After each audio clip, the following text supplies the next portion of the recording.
Hey now, it's Mike Gilbert, host of the Mike and JD Show, right here on the Voices of Wrestling Podcasting Network.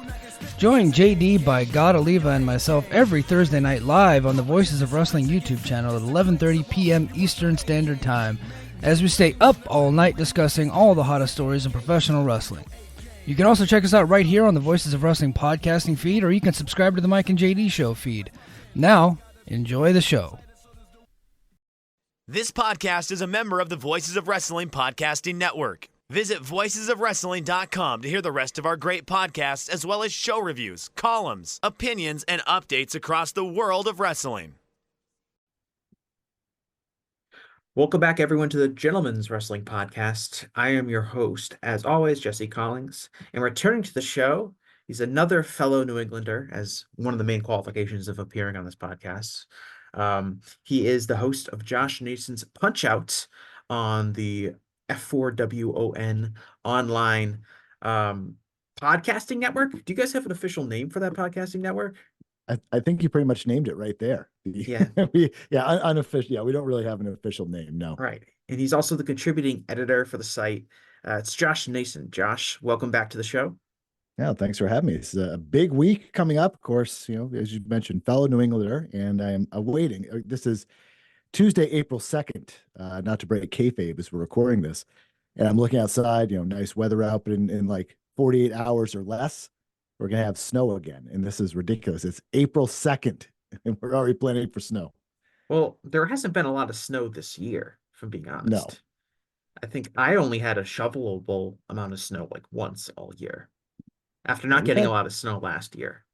You're a little bit more north of me. We've had a few. Yeah, I'm in New Hampshire. We've had a few more, southern New Hampshire. So we've had a few more cases of that. But right. The Red Sox are playing, and just ready to be done with all this stuff. Next week's supposed to be in the 60s. I know people love weather talk, so I'm glad we're kicking off with this. But yeah, it's a connection point. It sure is. Yeah, we're gonna get like an inch of snow, I think, on Thursday, if that. I'm not really expecting anything. As long as it doesn't snow during the eclipse, which we talked about briefly on air, is that I'm going to Canada for the eclipse. So I'll be very disappointed if I spend all that time and energy to get there only for it to be very cloudy at roughly 3:30 Eastern time in the afternoon when the eclipse is supposed to happen. Yeah. But anyway, Josh is really here to talk about WrestleMania, and specifically the main events of WrestleMania, night one and night two, and the entire kind of build and angle between Cody Rhodes and The Rock and Roman Reigns and Seth Rollins. And I'll start with, I'll have an open-ended question for you, Josh, that I think is a good place for us to get started. But we'll talk about the night two main event in a bit. But this night one main event, this tag match between Roman tagging with The Rock versus Seth and Cody. Here's the open-ended question. This is the biggest WrestleMania main event since blank. The Roman Cody match is the biggest WrestleMania since blank. Not the Roman Cody match. Oh, sorry, the tag team match. The tag team match, which I think is bigger than night two, but we'll get into that later. But just how hot this angle seems to be, how big business seems to be related to it. When was the last time it felt like WrestleMania had a main event that felt this big and as important? I mean, I kind of liked last year's, with just the Roman and Cody. I got sucked into the story of it, and it's really, really hard to not like Cody Rhodes in this iteration, what he's done, and especially following his travails through the years and from AEW, that run, or what I don't know how Roman Reigns described the other place, or he was gone somewhere or something, doing something not important. However, he didn't chose to not acknowledge AEW.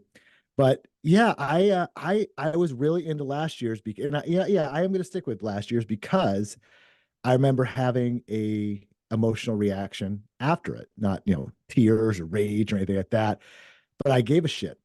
I cared about it. I cared about what happened, and I was shocked when Cody didn't win. And it made me feel something.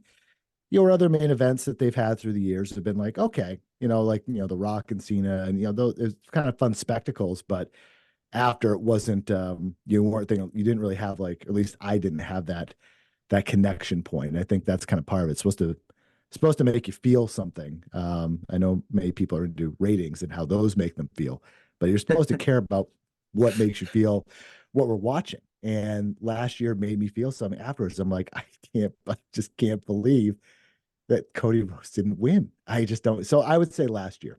So you're telling me that you don't have a feeling, and then the 18 to 49 demographic information comes out at 4 o'clock next I have afternoon, a and that changes your feeling? right. I have a much different feeling. Why do people just stake their entire, like, I don't know, online existence to this? And we've talked about how Twitter/X is just, it's just awful anyway, and just the amount of people that are rooting for numbers versus caring about what they're watching is as if Triple H or someone is going to come bless them and make them part of the official part of the W Universe family or something like that. It's just they're numbers, and so many people get so tied down in the minutia of the week to week stuff and don't kind of look at, like, bigger picture with trends and things like that, and just other competition on TV, and it's just. But so many people just, they see that as a win, and they're cheering. They're cheering for laundry, to steal a term from pro sports. You're cheering for a WrestleNomics graph. Right, right, yeah, and then just taking out the people who are just trying to report. Someone puts out a number, they're like, oh, you're we'll show this, you're biased towards this, and I don't know. And then you bring this up to them, the people that do, and then they find some other way to put down Dave Meltzer or something. It's a whole scene. But yeah. Well, to talk about numbers for a second, and one of I feel like this is the biggest angle cumulatively they've had since at least the first Rock versus Cena match, and even before that, because I don't really remember, just from a business perspective, like Cody versus Roman was definitely hot last year. That was, and I had the same kind of segment with Adam Berger last year when I had him on this show doing kind of a WrestleMania preview. And I said this, the Cody versus Roman match is definitely the biggest WrestleMania main event in quite a while. But I feel like this has surpassed that, just in terms of, I think, the build, like week to week interest in the build and what's going to happen in these segments that are on Raw and SmackDown. Interest has been super high in those. They've had this TV show sellout streak where they, have really upgraded the amount of the number of sellouts that they have, and packing in 15,000 people into these TV tapings for both Raw and SmackDown. I just think that this is really like the biggest angle and match that I can think that they have done that's been carried out over several months, in a very, very long time. It really does, to me, with the exception of last year's show, kind of put into perspective, um, that WrestleMania had maybe lost a little bit of its luster over the last 10 years or so. Because think back to, not my youth, Josh, but your youth. Mm. And you think about the WrestleMania main event, right? Let's go back to WrestleMania 3, Hogan versus Andre, right? This giant match. WrestleMania 4, we'll kind of skip. WrestleMania 5, the mega powers explode. Like, that was just such a gigantic match. To this day, it feels like this huge match of incredible consequence and importance with this gigantically long buildup. Ultimate Warrior versus Hulk Hogan the following year. It felt like that, that is WrestleMania. That is at the core of what WrestleMania is. It's supposed to be this gigantic show with this match that is by far the most highly anticipated match of the year, and nothing else is even close. And you look back at the last 10 years of WrestleMania, and it's like, oh yeah, there were a lot of WrestleMania main events, but gosh, there weren't a lot of really, like, emotional investments that people had in matches, and a lot of it was part-time stars and things like that. But it definitely feels like a proper WrestleMania. Like, it's hard to believe there'll be. I think I can only think of one specific match that is going to be bigger that I can envision that will be bigger than this tag team match and subsequently the main event of night two. That could be later this year. And that's if like a Cody versus Rock match happens at some point this year.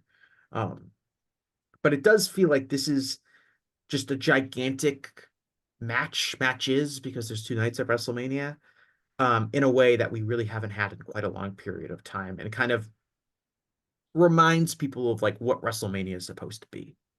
Right. And, you were talking earlier about some of those, mid 80s, late 80s, rather, WrestleManias. One of the big differences then was there wasn't nearly, like, not even as much close to as much TV Mm-hmm. as there is now. It was much, much harder to find stuff. We were relegated to find, watching, getting Coliseum videotapes at our local video store and hoping maybe, depending if you had cable or not, you were able to get, NWA or WCW rather, and you're able to get other stuff, but it was much, much, much harder. And obviously the internet was not the beast and didn't exist the way it is now in terms of getting information. You had to rely on newsletters and Pro Wrestling Illustrated and whatever magazines you get at the store. But yeah, from an emotion standpoint, of course, in looking over some of these previous main events, I mean, you look at things even like Mania 38, which was Lesnar versus Reigns in a winner take all match for there's a unification of titles. And you would think, generally title unification bouts are treated as such big things. But due to the previous years of, oh, they're just going to, they're just going to reverse this at some point. This isn't going to be the way it's going to be forever. It takes some of the oomph out of it. And again, Lesnar, I've always been a big Lesnar fan, but his, towards this last few last few years rather, it just, that interest level is completely gone away. And that spectacle and seeing him just isn't the same. And they had done Roman versus Brock so many times by the Oh time yeah, they yeah, got to that match, yeah. like it Yep. just, it didn't feel, this match, this, Rock and Roman tag team match against Cody and Seth, like this is a match we have never seen before. Right. Um, And going back to kind of the build for this, it's reminiscent of what we're not used to seeing in WWE, which is long-term booking. And those well, years, well, like the years of I'm talking like, so long-term in that, so you go to WrestleMania 4 and 5, it was the Hogan Savage thing built over a year. right. Cena and Rock, they did that back to back. And they've definitely a long-term booking. And again, it's tough because you're never really going to get the honest truth as far as when things came up, when the plan was for this, and so on and so forth. But as far as 39, the Usos, the Owens and Zayn beat the Usos. I was like one chip away from the whole bloodline thing. Reigns obviously wins the next night, and then you're kind of figuring, okay, how kind of there was a big question of what's going to happen, and Triple H acknowledged as much, saying what the exact phrase, but some derivation of driving of uh, you know, the story is, the story's not over yet, or I believe he keep said the story never ends. There's the always story the next never show. There's always, right. after WrestleMania, thereul be an episode of Raw, and there'll be a pay-per-view after that, and a pay-per-view after that, and a WrestleMania after that. The story Yeah, never ends. and how it was basically this thing of don't, almost like don't lose faith, like it's this basically like, we hear you, like it was kind of weird because you don't ever, well, I guess you hear show creators after shows are done or storylines are done and what have you, kind of talk about some of those aspects, but there was a lot of people that were upset by that, by him losing. And it's amazing that they had to acknowledge as much and in their own way, in his own way. And again, someday maybe we'll get the truth. I don't know as far as when kind of this plan was hatched and how we got here. But however we did, if it was a happy accident or more planned than we thought, or some elements were, but there were some serendipitous things that happened along the way, we got to two nights where there's no question these are the two biggest matches that they can do on both nights. And and it's good to have that. It's clear to have that. One leads into another, and how they've woven this in over the past few months has been riveting. Riveting is not even a strong enough word, but we go back for, far back is when Cody was going to challenge Roman, and then The Rock came out and said something to him. He walked away. From that moment to where we are going to get to, has been a really fun and interesting ride. And we haven't been able to say that about WWE in a long time in terms of this level of just of curiosity and interest and different people involved and splinters kind of off the storyline. It's really fascinating to see, and it's fun to see, and it's good, and it's not even a yeah. And this is the thing, kind of the flip side of the whole uh the WWE versus AEW stupid debates in terms of you can only like one or the other. Fans, as much as the WWE AEW haters are missing a lot of good stuff in AEW, I'm sure there's plenty of AEW fans who are like, I'm tired of WWE. I don't want to watch this. They're missing this really good story. And it's a shame that way. But those of us that are able to flip back and forth and go on both sides of the wall, this is going to be, I think, a pretty fun weekend coming up. I definitely think like last year I was very suspect of the decision to beat Cody at WrestleMania. I thought it was a huge risk to take of Cody being hot at that moment, um, and not capitalizing on that. And I thought that the finish to the match of just Solo Sikoa, giving him the Samoan spike and costing him the match was very uncreative. But a year removed from that decision, I can't say that it was a disastrous decision to make. It obviously, Cody still feels like he's just as hot, if not hotter, than he was at the same time last year. He was able to get a year's worth of kind of storylines done without being the champion or challenging Roman again. Um, so obviously that has worked out in their favor. This build, which really starts, Cody wins the Royal Rumble. And by the close of the Royal Rumble, it was kind of really obvious he was going to challenge Roman. It's kind of been this storyline dating back to last year's WrestleMania, as you said, where Cody said he basically had no interest in Seth's world title, and that he was only interested in getting revenge on Roman for costing him the match at WrestleMania. And so Cody wins the Royal Rumble again. And the obvious storyline is Cody now can finally get his revenge against Roman Reigns because he's won the Royal Rumble and now he can challenge Roman Reigns at WrestleMania. The following Monday on Raw, they do a segment where Seth like casts some doubt into, oh, don't you really want this title, the workers title, and not like the other title that Roman has that you've been chasing for a year? Um, and then they do the SmackDown segment, like you said.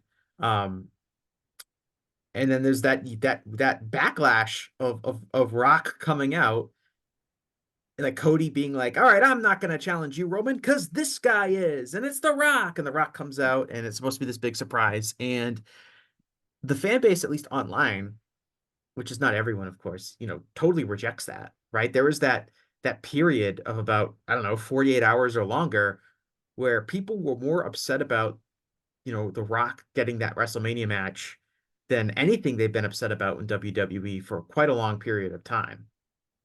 Um, and then they have this one of the most bizarre things in the history of WWE in hindsight, this weird pseudo events in Las Vegas, the weekend of the Super Bowl, in just 6 days after the SmackDown episode, where they essentially um erase the SmackDown episode from canon, where the idea that like Cody gave Roman this gave Rock let Rock challenge Roman, and Cody wasn't going to use his title shot. Rock turns heel uh despite being a babyface on Friday, and they basically retcon the entire um angle that they shot on that Friday SmackDown, which was supposed to be like the biggest angle they've shot in years, right? That Rock is returning and he's going to fight Roman Reigns at WrestleMania. Holy shit. And they just kind of like erase that from history, and they pivot towards this tag team match. Um and that's obviously been hugely successful. Uh to me it was alarming that they could get away with kind of erasing something that they had just filmed on television a few days before.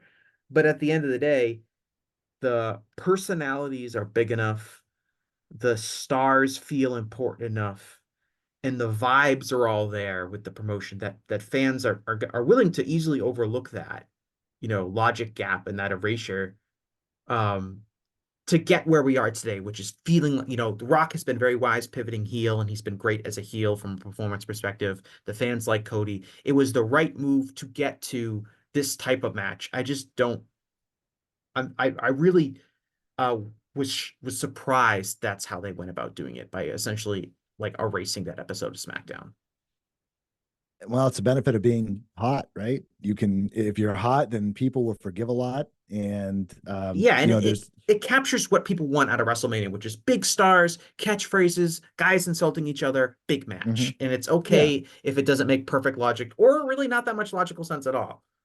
right. So I'm curious when if there was an actual pivot made, or how, because they had to know there was going to be some sort of blowback to completely replacing the Rhodes made with the Rock. I mean, unless they were completely oblivious and like, or just saying it doesn't matter, do a steel phrase on the Rock. Like, it doesn't matter what people think.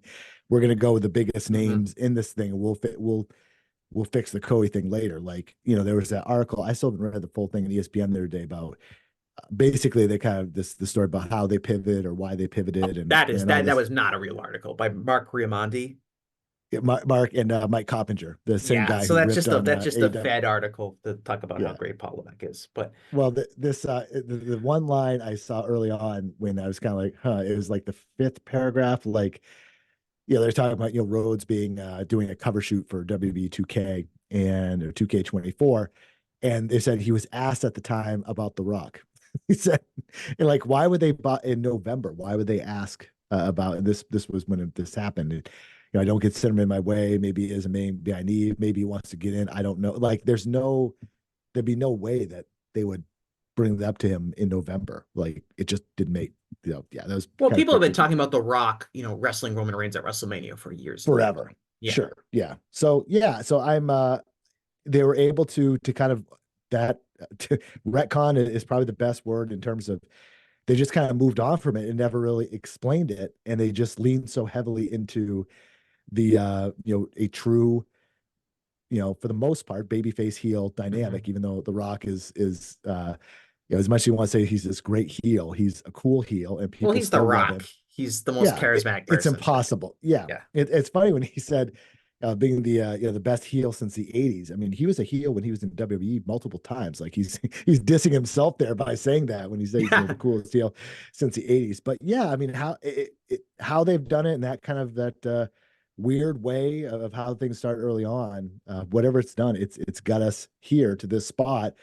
And after this, there's certainly plenty of angles and stories, more innings, if you want to take the Paul Heyman phrase, left to this thing. And we'll kind of see where it goes and how often Rock wants to wrestle. I don't think it's probably going to be that much, is a guess, but maybe one or two big matches to go. And then he calls it quits. I don't know. I think, yeah, if I were to guess what happened, and then of course this is just a guess, I would say that the original idea was to do Rock versus Roman at WrestleMania. And for that original SmackDown segment, I think they definitely anticipated there was going to be some backlash, but not to the level that there ended up being. I thought they thought, the fans would be so excited to see The Rock wrestling a major match at WrestleMania that they would not be that upset about Cody kind of getting pushed out of that spot. Um, and I would argue that that still might have been the case if they had stayed the course.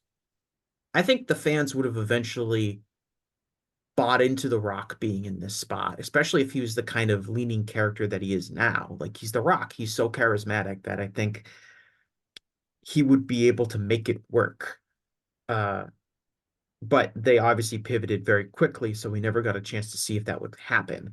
But I assume they went into it with the idea being that it'll be, Seth versus Cody. And, there's also like the CM Punk injury might have thrown something into it, because maybe Punk was earmarked for a major match with Seth. So then they had to figure out what Seth was going to do. And maybe that was, pivoting Cody over to Seth, because if you're doing Punk versus Seth, what does that leave Cody, the Royal Rumble winner, with?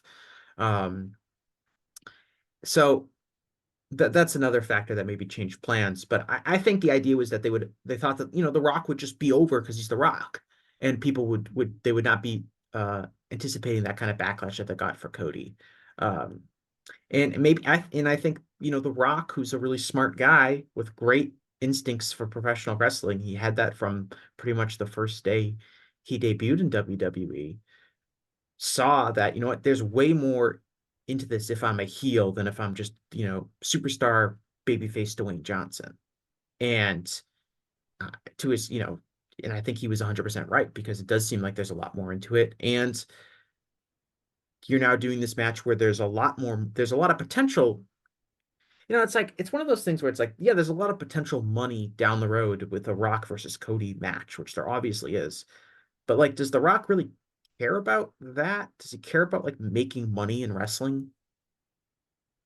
Yeah, well, I think he is, he's into the record setting business, Mm-hmm. and at least the perception that his comeback here has set records when talking about it's so funny now when they talk about the the sellout streak. And I mean, I have no doubt it's legit, but when they talk about like the gate records, and like when he tells the fans like, you this is the biggest gate, you did this, what he's telling was you paid higher ticket prices than you did at any other point in history, right? I mean, that's kind of the thing with these records, You both on guys, you the guys pay. AEW side, yeah, and WWE side, it's the same Yeah. thing. You guys paid more and set a record. Thanks so much.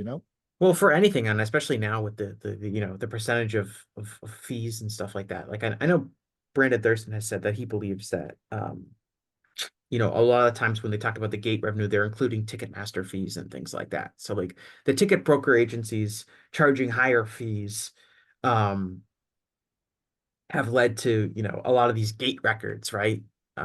Because Yeah, I have, and I actually mentioned. I think you guys actually had talked about this because I had made a mention of this before to him.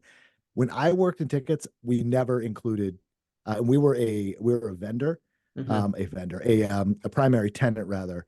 We in our revenue numbers, we never included Ticketmaster fees because we didn't get any, because Ticketmaster had to. The reason they get the fees is so they operate as a business and they're able to operate infrastructure, and that's kind of the thing, is they're collecting for themselves. So WB, if they are, I don't know, they would have to get access. That would be, to me, an unprecedented amount of access in terms of finances to another company's books, in a sense, and to be able to say we want to use this in our revenue. I think that's hard to do because they're also publicly traded company, and you can't take another company's revenue and claim it's your Mhm. own. So I don't think Well, they the don't ticket. claim the gate revenue um in the I don't know how that revenue is factored into their actual like claims in terms of the filings, because they're talking about they're sending a press release saying out, this event generated X amount of dollars or whatever, and this was the gate for that. But when I don't know if they're factoring that into the actual like investor reports and things like that. Yeah, I don't think they could. That'd be a pretty tricky, because you're Mhm. you're essentially falsifying revenue because that's Yeah. not yours, Anyway, unless they. there's Yeah, no yeah, yeah. Either way, there's no dispute about that. This is huge business, and did mhm. that they have the sellout streak, and they've got giant crowds pretty much since January. It feels like they've had at least 10,000 people for every Raw and SmackDown. In so, they've been in some big markets, but they haven't been in giant. They've been in some pretty small markets and drawn some pretty big houses as well. Um, and it's hard to think that it's because of anything other than the strength of The Rock coming back and bringing more eyeballs to the product. And to The Rock's credit, he has not been just showing up once or twice since he first came back. He has been on TV probably about once a week, and he's been on Raw, he's been on SmackDown. He has been the complete engine of this feud is The Rock. It's not really Roman, and it's more Cody, but The Rock is really the pivotal person here, and he's put in the work, at least in terms of showing up and creating the most compelling content. Um, this feud. Wouldn't you agree? Oh, of course. Yeah. I mean, he's one of the biggest uh, pop culture stars in the whole world. So yeah, I mean, for him, he has to. I mean, to me, like this is what he should be doing. And I know there's been a lot of a lot of comments about he is kind of really the A side in this, and Roman is kind of fading into the background. Roman Reigns is not as big a star as The Rock is. He's just not. So, I mean, I know that there's I think Dave or Brian. I think Dave was mentioning they're going to appear in the Tonight Show this week, maybe Friday or Wednesday. I don't know which day it is. And he's like, they should really try to make it 50-50 in terms of I don't know how you make an interview 50-50 with two guys, but there's just 50-50 booking, you say? 50, yeah, The Tonight 50-50 Show, book. yeah. Yeah, exactly. But there's no way to do that, and they probably shouldn't, because if Dwayne Johnson was just sitting there and barely answering anything, and Romer's in the A chair, so to speak, again, this is not for wrestling fans. This is for like mid America that wants to be sold this, and they see The Rock as a movie star that used to be a wrestler, and they may not necessarily be into wrestling. They just need to be sold to get Peacock and watch this to watch the show both nights. So are you going to trust the guy that is arguably one of the most well-known celebrities in the entire world, or are you going to go with Roman Reigns, who's very well known, but my mom would not know who Roman Reigns is, but she would know who Dwayne Johnson is. Yeah. He but he just, I think he's really kind of, I don't want to say goes above and beyond, because that's like kind of a stretch, but he has really put in a lot of effort, especially if you consider that they probably pivoted to him being a heel. Like he's cutting these 15-minute like Instagram promos and stuff on Cody. He's doing all this stuff. He's, like you said, he's showing up a lot. Like he is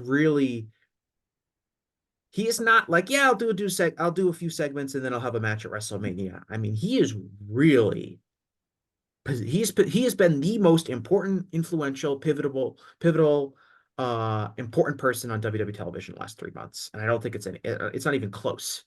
I mean, Um, I can't think of a more important one other than Cody Rhodes. I can't think of a more important one in years. he's yeah, I just mean, like, he's so much better, and he should. I mean, this is his realm. He should be. But you're right. He's putting in the extra work.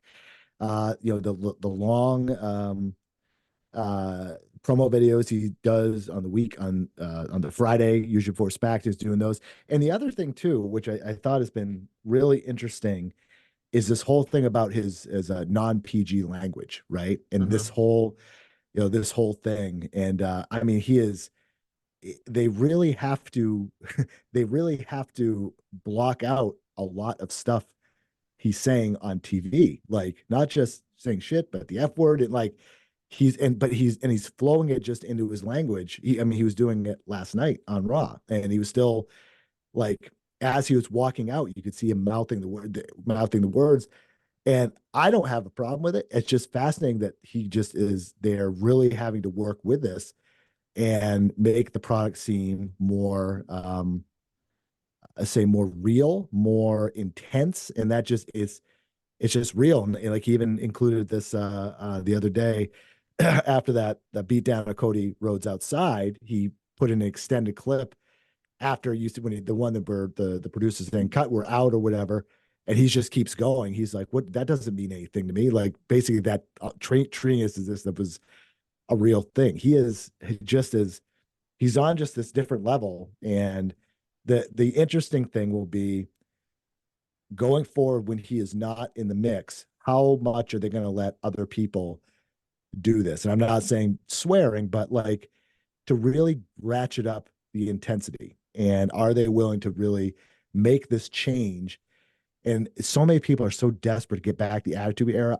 I'm not saying like that, but to add a higher level of intensity than they've had in the Vince McMahon era in the late days, that would be very welcome. I think that would attract more people into it because it doesn't feel like it's for kids. It feels like part of this, at least most of it, this angle feels like it's for adults, and that's good. Yeah, I mean, you use the word real to describe kind of The Rock's character, which is funny because he's The Rock and he's like he goes by the name The Rock and refers to himself in the third person. Like there's Yeah. definitely elements of that don't feel real, but I feel like when the discussion has come up with I think there was a story. I don't know if Dave reported it or someone else did, but there was some, discussion a week or two ago about, you know, talent maybe being a little bit frustrated that, The Rock is able to swear, and Cody was, Cody did a blade job the other night on Raw. But, and The Rock is able to kind of do whatever he wants. He's got Brian Gerwitz writing his promos for him, and other people aren't allowed to do that, which in the history of the wrestling business is the biggest stars are allowed to do a bunch of things that your regular mid-card stars are not allowed to do. Right. Um, but what it did was it's not necessarily like um the swearing is not necessary to this, but it does hammer home that I think WWE's product in general has been very controlled and very sanitized. And obviously, especially in the late stages of Vince McMahon's creative tenure, there was a lot of verbiage that was forced to be used, and the characters were all really over the top and wacky and didn't feel real. And I think that's hurt Seth Rollins in this feud. He doesn't feel like a real person. He's goofy Seth Rollins with his crazy outfits, and he's got, the fans sing his entrance theme, but he doesn't feel like a real person. He feels like this cartoon character. And he looks very out of place when he's interacting with The Rock and Cody in particular. And it's not just because he's maybe not as charismatic as those people, it's because he doesn't feel like a real character. And I think he doesn't have the kind of uh I don't know if it's the ability or the freedom to be able to feel real, like The Rock does. And I think if this is a lesson for the future of WWE's creative, the lesson is that these talents, especially the ones that are capable of doing it, should be given a lot more freedom to explore their characters and be able to come across the way that they wanted to come across on television, not necessarily the way one person like Vince McMahon wants them to come across on television.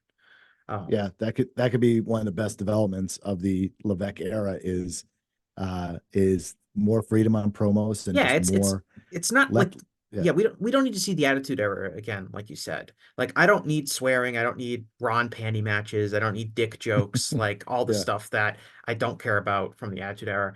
But let these like pretty much anywhere else in wrestling history, let the talents have a little bit more creative control over how their character is at least presented on television, because the chances are you're going to get at least, I think, a little bit more compelling stuff as opposed to where the product has been over the last several years. Yeah, when people believe in their character, it makes it easy for them to have dialogue and promos and so on that makes it feel legit. And you look at kind of up and down, at least the guys that really get the biggest pop and the girls really get the biggest pop. That's kind of the ones that really stand out are the ones that are natural, and the ones that are I've noticed more on the AEW side are starting to feel more like characters, and it's a fine line, but once you find it, the crowd will tell you. The one of the big things that I've really noticed with with WWE in recent times is they're leaning into people singing entrance songs and trying to really make that a thing to engage the audience more. The audience seems more alive at shows for WWE than in a long time, and They're that's more for the most alive part. during entrances for sure.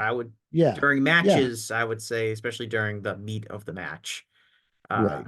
I wouldn't say necessarily that they're super engaged. But Um, they're singing, they're involved, and if you were to ask most fans leaving buildings, they would probably say that was a great show. So much they felt part of it. They felt part of the presentation rather than being presented yeah, to.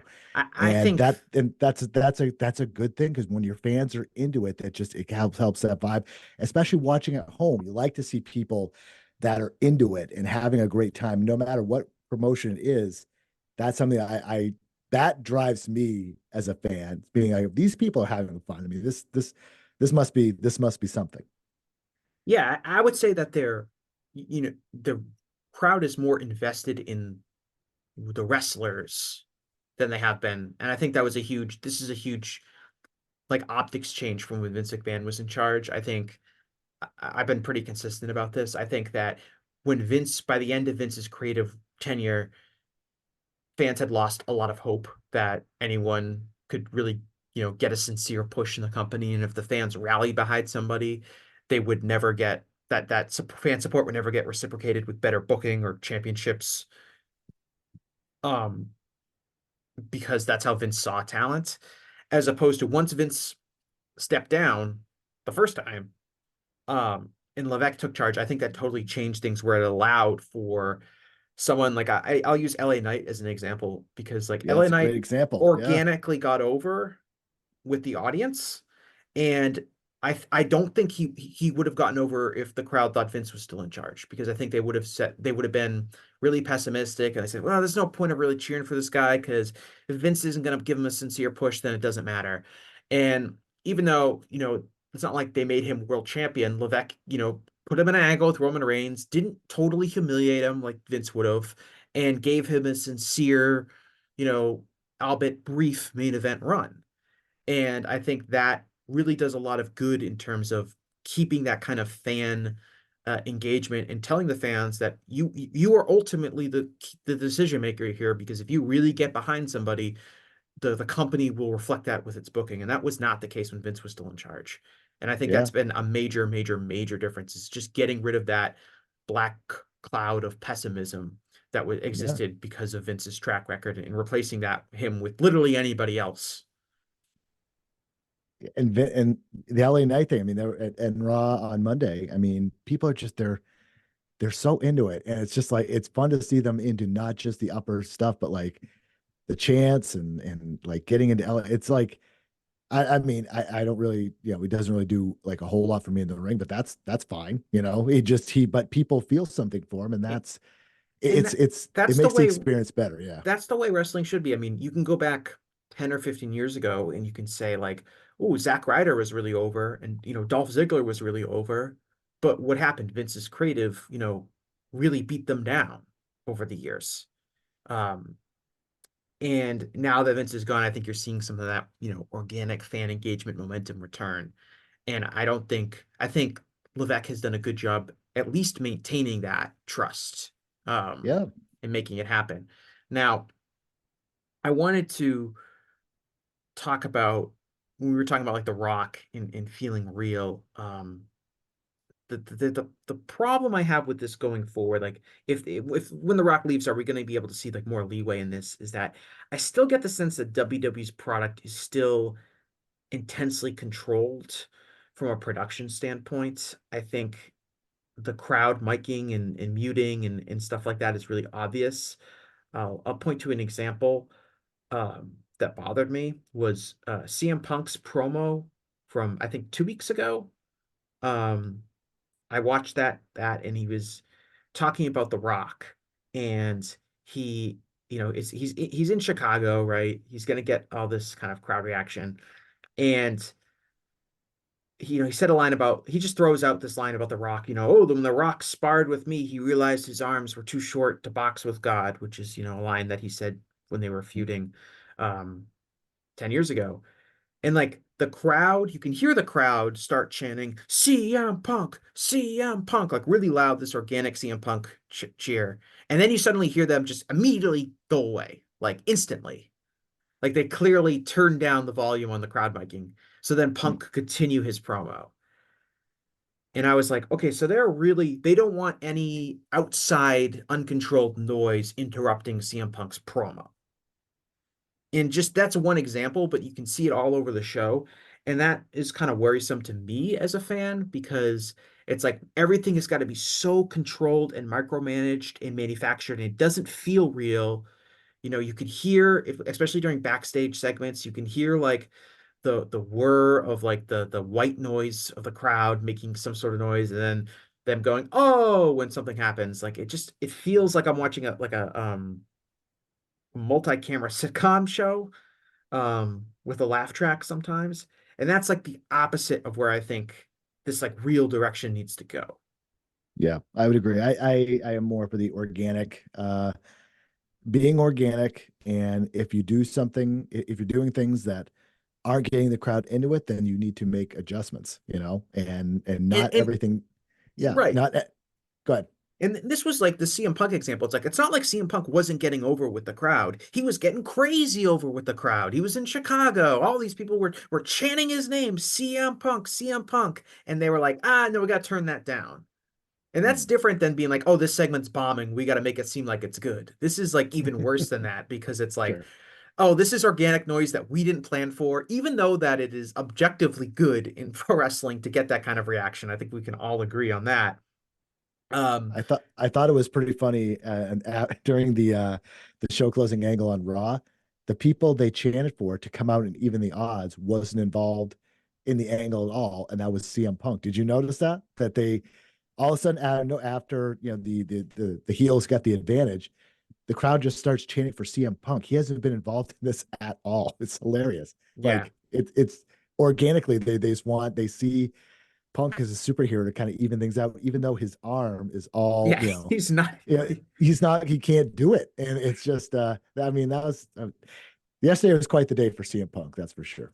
Yes. The I wanted to ask about, you touched on this a little bit. Like it to me, like Rock and Cody feels like the big feud for this WrestleMania build. How do you feel like Roman Reigns has fit into this build, both in just his character importance in storyline, but also in his performances as well? Because I do get the sense that there is, not that it's particularly damaging to Roman in the long term, but I do feel like him being like on the same team as The Rock has uh made him seem less important in WWE because The Rock is just such a gigantic star and he's so charismatic.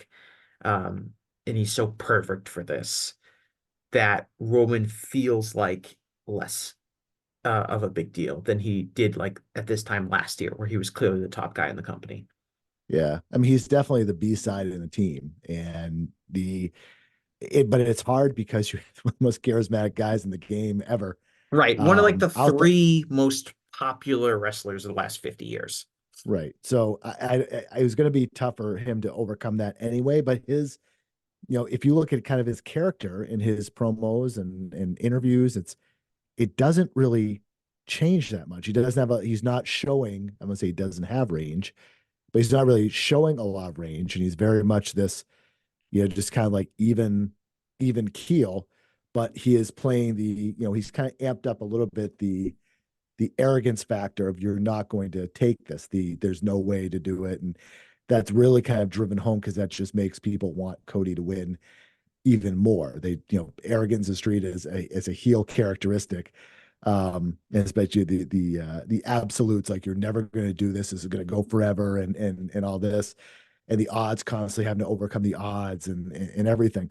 But yeah, I mean, as far as long term, I mean, it's a good time. I mean, this is well past the expiration date for this title run to end. It's just you can't, like, they can't have Cody lose again, because if Roman is taking time off afterwards, you can have that belt on ice again. At some point, you just need some sort of jump start to things.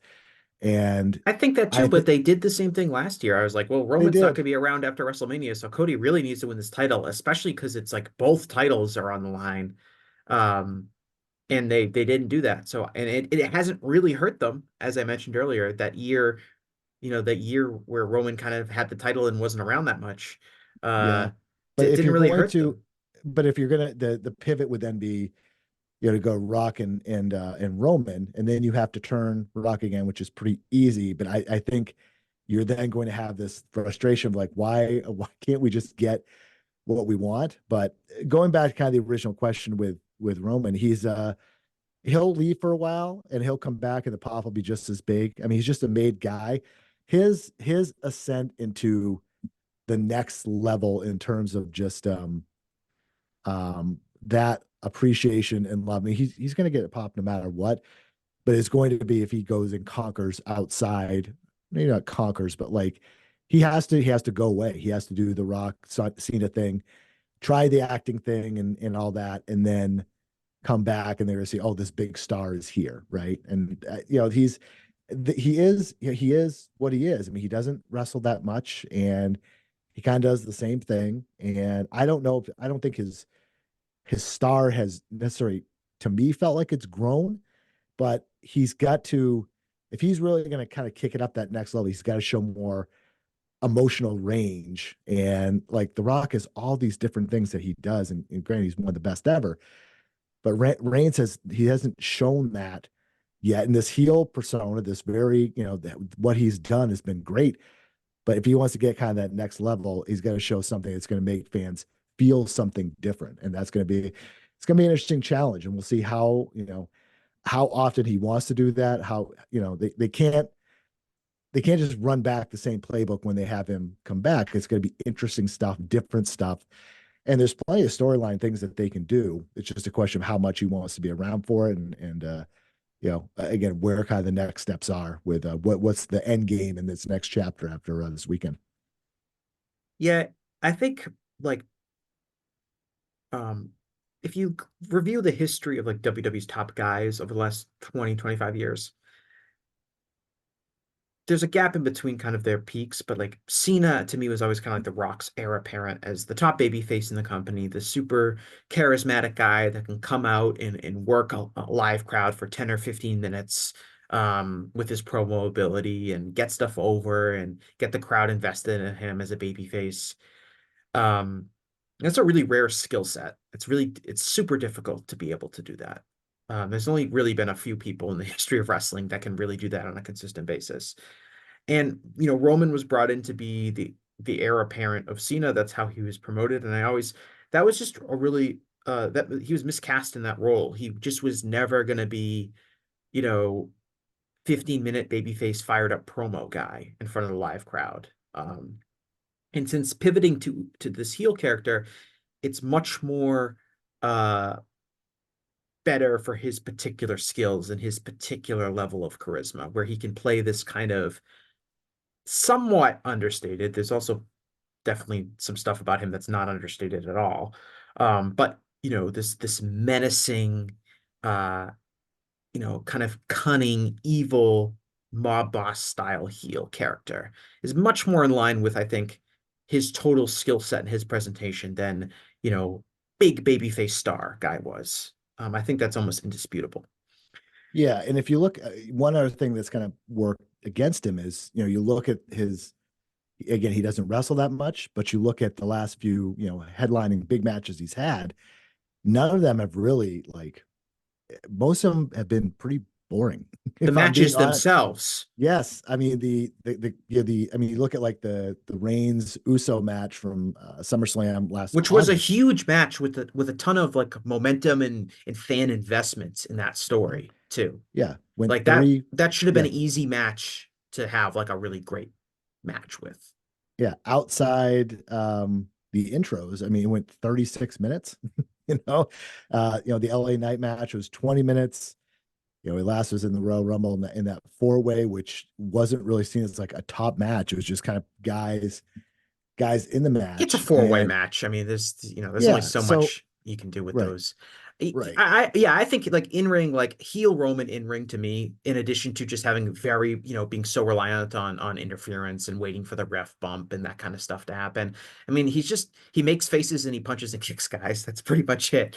But I think the point I was getting at was this character that he has now is better for his skill set, but then he comes out and he's being paired with the most electrifying man in sports entertainment, like The Rock, Mm. who's just this transcendently good at this. And I think Cody, as a comparison between, okay, it's unfair to kind of compare Roman to The Rock because The Rock is one of the best ever to do it, although Roman's the one with a 1,000-day title reign and is being mentioned on the Mount Rushmore of WWE wrestlers, and uh is being talked about by some people as like one of the greatest wrestlers of all time. So I don't think it's necessarily unfair to compare Roman to The Rock, because Roman has certainly been presented as the absolute top guy in wrestling for like the last 10 years. But like from a skill perspective, people who know it's not really fair to compare Roman to The Rock. But Yeah, Roman has been booked to be as good as The Rock, like just in from his presentation and everything like that. But as a comparison, I think Cody, while not on The Rock's level in this regard, has been much better at not getting swallowed up by um The Rock's charisma. And part of that is, Cody is feuding with The Rock. So Cody is allowed to kind of go back and forth while Roman has kind of a more difficult dynamic to manage where he's like partnering with The Rock and like he can't go head to head with The Rock or insult The Rock because they're on the same team now. And it's a little bit more of a difficult dynamic to manage. But I do think that Cody has held his own as a credible babyface opponent of The Rock and has shown the charisma and the ability to generate fan support that you would want out of your top babyface guy. I think he's done a very, very good job in this.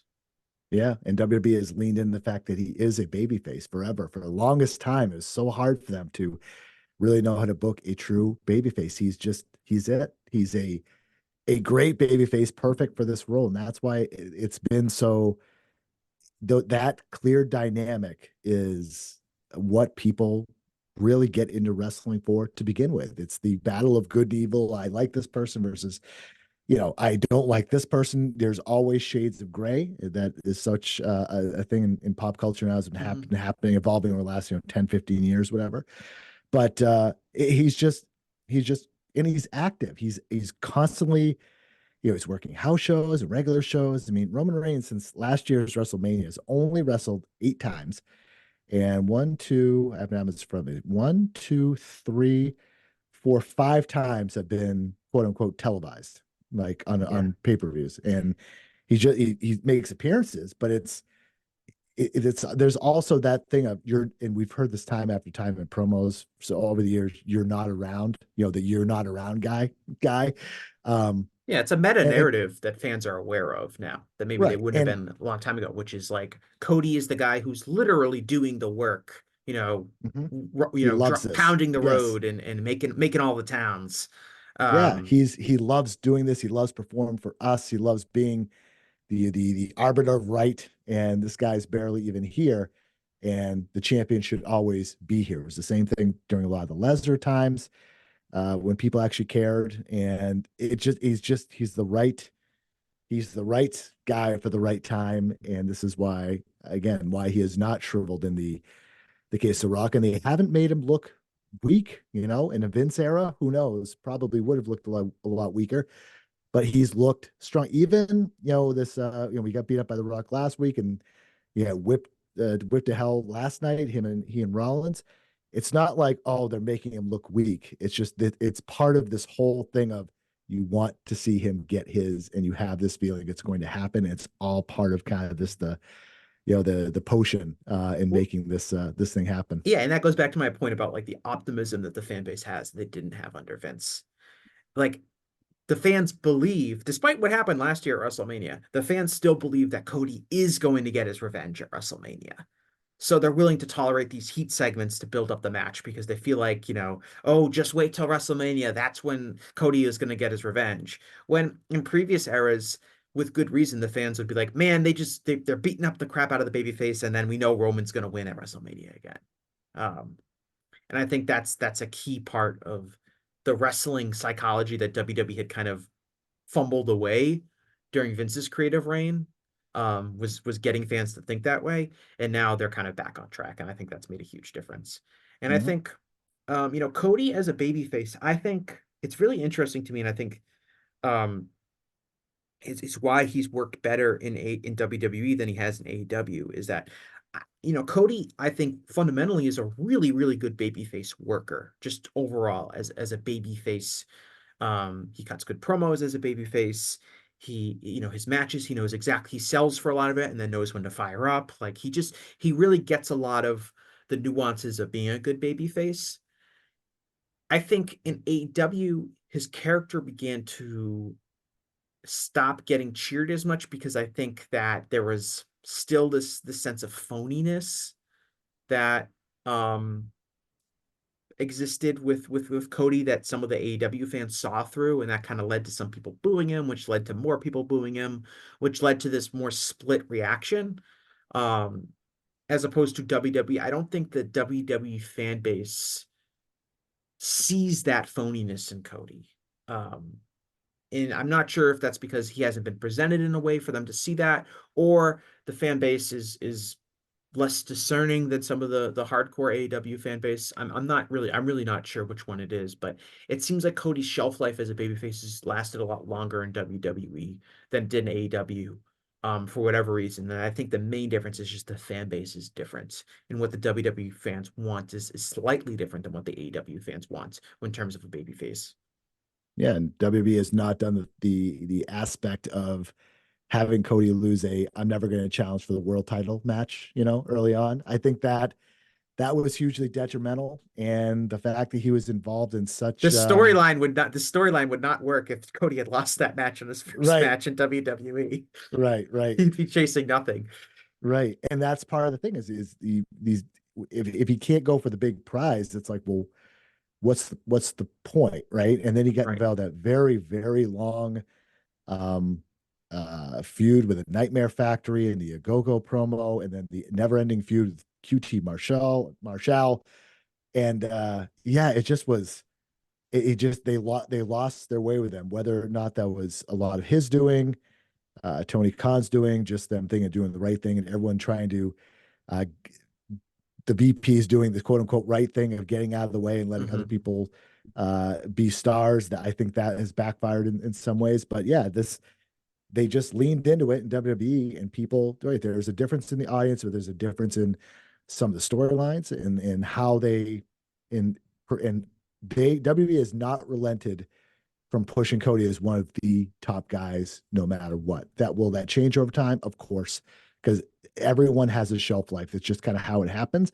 But for the time being, and this should have been the case in AEW, a company he helped found, he should have been always presented as upper tier, and they got away from it. And WWE is at this point is he's the guy, and I expect he's going to be on the top shelf for I don't know, anything could happen, but I don't know, 2-3 more years easily, probably, maybe Yeah, a I mean, couple. We'll see. I frankly like look at if you look at the WWE roster right now, who else would be like coming for Cody as like the top babyface in the company? Um, Rollins. You mentioned Rollins, and I would agree. He's just not. There's something about the He's just the a presentation. he's a It's not known quantity, right? Like he's been a right. top guy for a long time, so I'm sure he'll be in the mix. Roman will be in the mix, obviously. Like there, but like Cody has despite not being a champion has been the top baby face in the company, I would say, for the Right. last year easily. Yeah. Um, As far as being able to garner sympathy, I mean, you look at guys like him, Sami Zayn, but Sami Zayn at this point, not, I mean, I suspect he's going to beat Gunter and have that's going to be a fun moment as well. But yeah, as far as like having that sympathy, and being able to portray that, which gets you really just lodged in people's hearts, I don't see anyone. There's no one else. That's why he's so unique, and that's part of it is actually emotionally caring. And there's guys like in terms of bay faces, Jay Uso is very popular, but I have not seen the sympathy in terms of I want to see him get revenge. It's just not there. And yeah, there are a lot of guys that get, their entrances are over. They might have some catchphrases that are over. But I do feel like Cody is at definitely a different level in WWE in terms of like the emotional investment in matches that they yep, have. and it's Um, earned. It's people know his history, and it's earned, and that helps. Helps a lot. he's just trying to win the title that Dusty never won, the That's right. WWE Universal Championship. That's right. And to me, that is such a that's been completely pushed to the And background. I'm Is his glad. point? I'm glad because Yeah, I didn't like that angle. Like I thought it was really fake last year when they were doing the stuff where like Paul Heyman was like, "Oh, Dusty actually liked Roman and wished he was his son and not you, Cody." Like that was fake, stupid bullshit that I didn't care about. And I'm very glad that that has not really been that big of a part of the story hmm because, and as a wrestling historian, it's like Dusty didn't care about winning the WWE championship. Like Dusty was the booker and booked himself to be champion like for like 20 cumulative days. Like um it was, it's one of those things that's like it always felt weird and Cody doesn't bring up Dusty in every promo like he used to. So I think I'm very glad we've gotten away from that. yeah, exactly. And it'll be if he does win, it'll be part of the whole post, the post promo on Raw. that it'll get mentioned, but it seems like it's bigger than that. And I think that's good. And yeah, the inclusion of The Rock and just this whole thing has just helped be like, this is a personal thing now, not just a Dusty Rhodes thing. Hmm. Do you have any other thoughts? And the answer is I really don't. But do you have any other big thoughts on like WrestleMania and the WrestleMania card outside of those kind of two matches? Overall it's the amalgamation of a lot of matches that they look good, they're interesting. Whether or not people care is a is another thing. You look at like the Jey Uso versus Jimmy Uso match. I don't know. I think the entrances would be good, but I think are people really invested It kind of in feels the like win? I was gonna say it kind of feels like that feud peaked like for the Roman Jey Uso SummerSlam match, Yeah. and Hmm. they've kind of been treading water before the brothers kind of have their big blow off. Yeah, I would agree with that for sure. I mean, there's some, the like I mentioned, the Sami Zayn Gunter match, I think is going to be a moment because I think people expect Sami Zayn to win and end this streak, and I think that's probably good for for all people involved. The Ripley versus Lynch match, I think is, it's notable. It's two of the, arguably two of, I would say, the two biggest women's stars, but it's definitely been made to a you have to turn the heat up a little bit. I don't think the mentioning of the daughter is really doing it for me as much as just it's two of the top stars, and that's kind It's of the it. two most popular women in the company by far. Yeah, yeah, Rhea's character is indisputably popular in WWE, but like Rhea matches, Rhea as the wrestler, it just that doesn't seem over. She's over as like uh this kink worker, I guess. Um that's probably not a great term, but um I know what you. It's a different.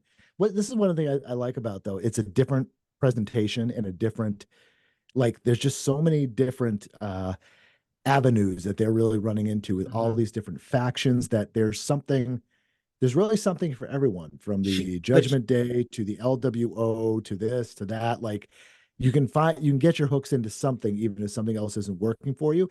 But I mean, her run has just been, it's been like dominance, and it hasn't been like, wow, this has been, Yeah, I mean, she's you had know, the uh, title for a year. Like, does she have any memorable defenses that really jump out to you? The victory at WrestleMania last year was obviously a great match against Charlotte, but I think she has wrestled I looked at these numbers like a week or two ago, but she has wrestled an extremely low number of matches. hmm, Like I think she's had about like I want to say like 25 matches um that have been televised since last year and she's been the women's champion the entire time. interesting. Um, Yeah. so Well, I think part of that is they don't want, they're really into this kick of long title runs. big, of long dominant title reigns. Hmm. And if you're like, okay, we got to promote this person up, but however, we don't want Ripley to lose until X date. If they're looking to do a year-long reign or something like that. But yeah, I mean, part of the excitement in reign ending is excitement in the challengers, and Becky's probably as close as it's going to get now. You could do Jade down the road, but do you want to essentially repeat what you did over the last year? Obviously you have Bianca Belair, and and that's also the problem with having two. I don't love two titles in the company anyway, but you have two women's titles, so that kind of splits things up a bit. So yeah, I mean, going up the rest of the card, I mean, again, like Jade Cargill making her in-ring debut, protecting her obviously in a Well, for her six-woman. match day, she wrestled. She was at the Royal Rumble. Right, right, that's right. Yeah, yeah, exactly. Yeah, good point. So having her kind of in a more traditional match, I mean, that's of interest, but isn't really, like, I don't think must see. It's more kind of like where they go there. Yeah, The interesting one, Bianca Belair, who's tagging with Jade and Naomi. I mean, she did she main event WrestleMania, night one of WrestleMania like back to back years, I think so. Yeah, or against Sasha Banks, and then Rhea, right? Was that it, or am I no, getting that against wrong? Becky. It's Becky, right? right? Yeah, yeah. Maybe they did that Austin Owens thing one night that was like technically the main event slot, I think. But I mean, she had two huge singles matches and I think performed really well in both of them. Um, but ever since she kind of lost the women's title to Io Sky, I feel like her booking hasn't been anywhere close to where I think it should be, given how much investment they've had in her in the past. And I think the quality of her performance just feels like another woman on the roster after, getting these big matches at WrestleMania and having these title runs and performing well. I don't think it has anything to do with her performance. I just think that um, they haven't kept up her momentum as well as they probably could have. Um, Yeah.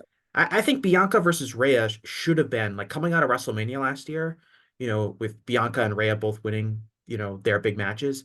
I was like, those two gotta wrestle each other. Those are the two biggest women stars right now that have in the company. They're both young. They're both haven't been super overexposed, and they haven't wrestled each other. They've been on separate brands, and I think that's been to the detriment of both of them in terms of just them feeling important as wrestlers.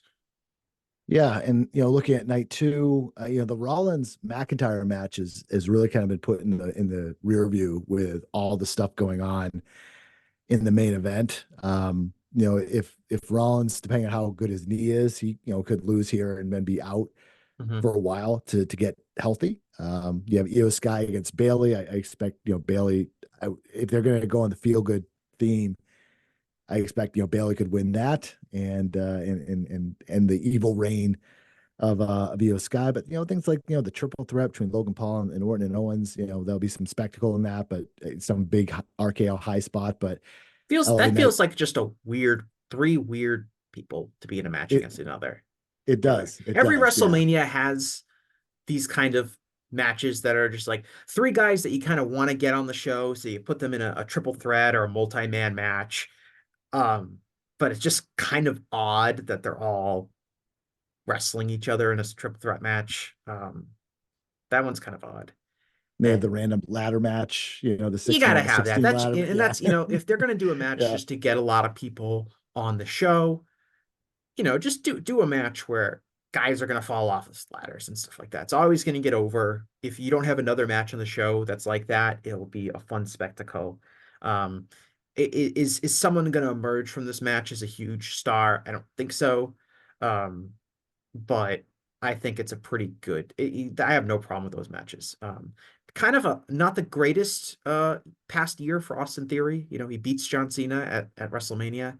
Um, and now he's in this multi-man tag team match as maybe the least important tag team in the entire match.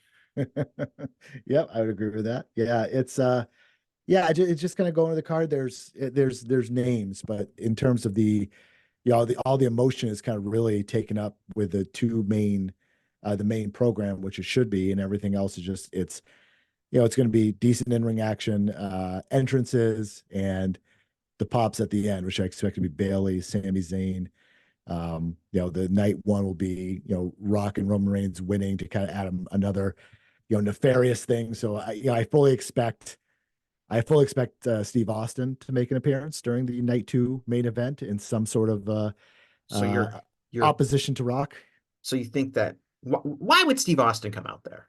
He hasn't been Well, teased at all, unless you count that he that's the was on the point. back of It's a surprise. He's one of the Rock's greatest rivals, and I expect the odds are uneven for Cody Rhodes. He's going to get some help. Some people thought maybe Cena is going to make an appearance during this as well to help even things out, but there's not. I guess there is some history with him and Rock, but I don't know if that fits as well. But I expect that both main events are going to be that main event on night two is going to be such a spectacle of just all kinds of stuff happening. I hope it doesn't overshadow the finish. I don't think it will, because I think they're smart enough to avoid that. But people are going to be exhausted by the end of that thing. Put it that way. I think it's going Well, to be they're going to be crazy. exhausted because it's going to be at the end of a very, very, very long weekend. And I Very heard true. it's Very it's true. going to be cold. I mean, we were talking Oh, about snow, this week here, but I saw it's going to be in like the high 30s in Philadelphia. Like by the time it's 11 o'clock at night. uh-huh. Um, Well, which it's I don't my know if dream. that will impact the crowd like energy at all. The wrestler should be fine in that weather. Yeah, I again doing Northeast WrestleMania in early April. It's such an outdoor one at that. That is it's a big risk, but I mean they did it for a reason. I look at the temperature right now is 40, 40 degrees during the night.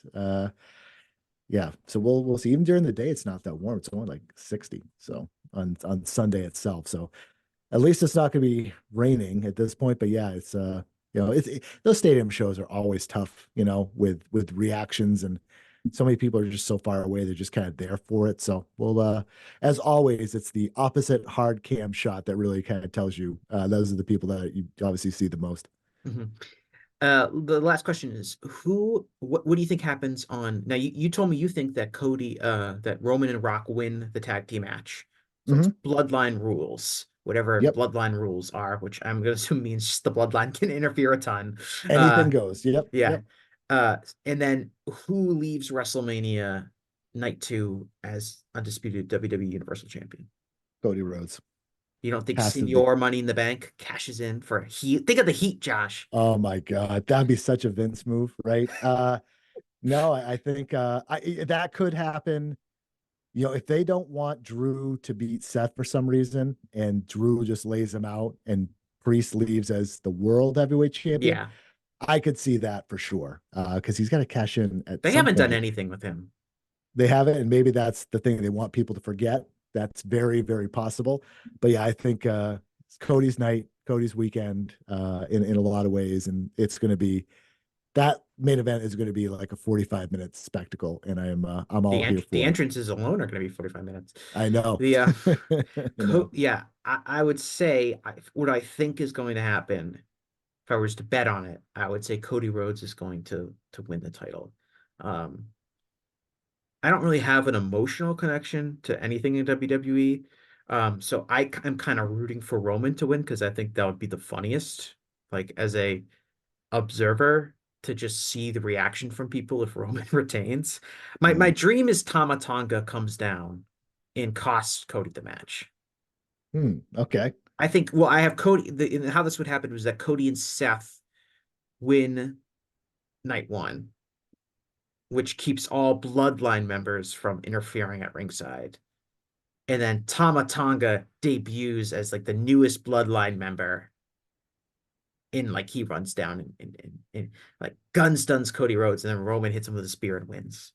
Um, that would be the funniest outcome for me. I is that going to happen? Probably not. I think Cody's going to win, but like I would have a very enjoyable like hour online afterwards, Yeah. seeing people's reactions to that because I think it would be hilarious. But Yeah. I think Twitter might have an issue if that happens, but we'll yeah, see. I think Yeah, this is I think Cody's going to win. I think I do too. would be I think it would be very problematic if he didn't. But I thought it'd be problematic last year, and it didn't work out. It worked out fine for them. So maybe they'll run it back again. We're only in the third inning after all.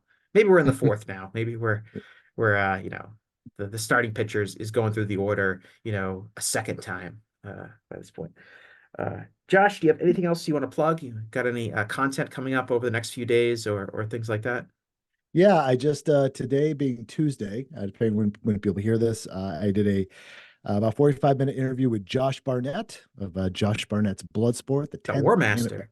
the War Master himself. We talked about Bloodsport X, which is coming up on Thursday on Triller with part of GCW's Collective Weekend. We also talked about Bloodsport Bushido, which is coming up in Tokyo, Japan in June. We talked about his bourbon line, shower burgers.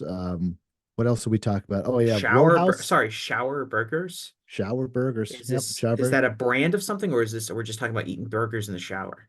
Eating burgers in the shower. You'll hear about that and more on the podcast. And also he talks, if the rumor that more WWE talents are going to appear at Bloodsport on Thursday, a little bit more on how the Baszler thing, Shayna Baszler thing came about. And then also we talked about Roadhouse, his opinion on the Roadhouse movie. So all kinds of stuff. So that's available now.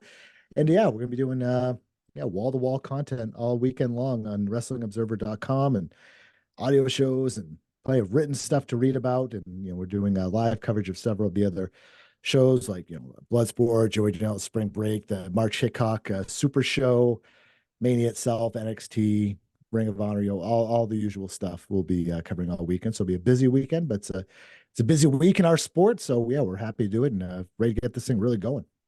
All right. Well, thanks a lot, Josh. I appreciate you coming on the show, and I want to thank all the listeners who continue to listen.